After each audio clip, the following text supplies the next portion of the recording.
I don't think it's a fit. I think Mike Wright needs to play more, and that could actually help Will in the end. How do you see it, Tom? Mm-hmm.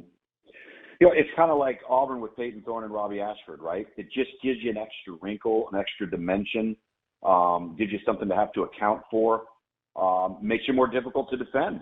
And right now, that's got to be priority number one for Mississippi State is how do we become more functional on offense and, you know, best utilize the tools that we have. I mean, that was clearly Will Rogers' worst performance as a starting quarterback at Mississippi State. And he's got to be super frustrated.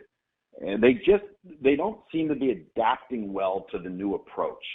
For whatever reason that may be. I don't know if I can put my finger on it, but there's a lack of confidence right now with what they are on offense. I think it's just so drastically different. This is not Mike Leach's fault. This is not Kevin Barbay's fault. I just think it's like me trying to look.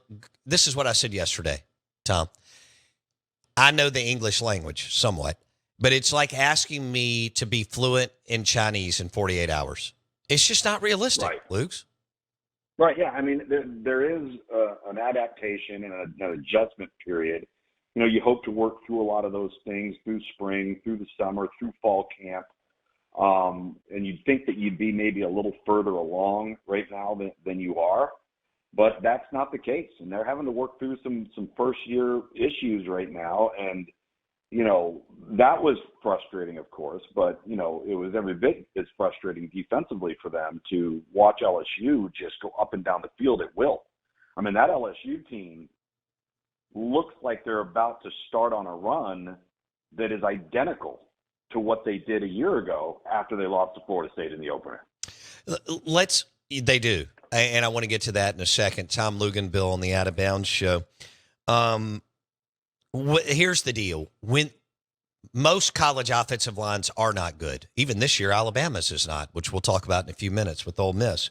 But when the play breaks down, you don't have any options with Rogers at quarterback. That's why I think you need to play more Mike Wright. Also, Tom, when you and I were growing up, the whole thing was, and most coaches put every player in a box, and they, you know, there wasn't a lot of creativity and so on in the game. When a play breaks down with Mike Wright, it may not always happen, but you have other options. Your thoughts? Right.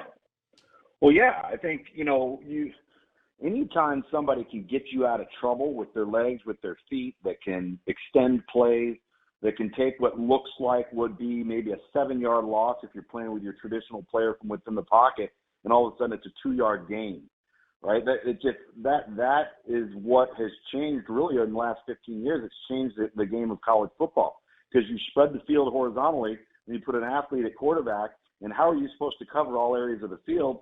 Because in order to cover the quarterback in the run game, you're going to have another hat in the box.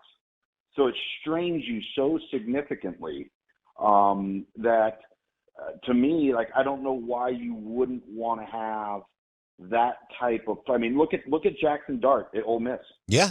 I mean, they haven't had Quinshon Judkins, but guess what they have? A quarterback that can not only get you out of trouble, but he can be used as a designated runner.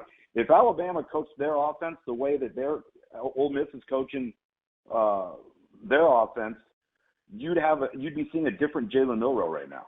Don't miss one moment of the Out of Bounds Show with Bo Bounds. Weekdays, 7 a.m. till 10 a.m. on ESPN 105.9. The Zone.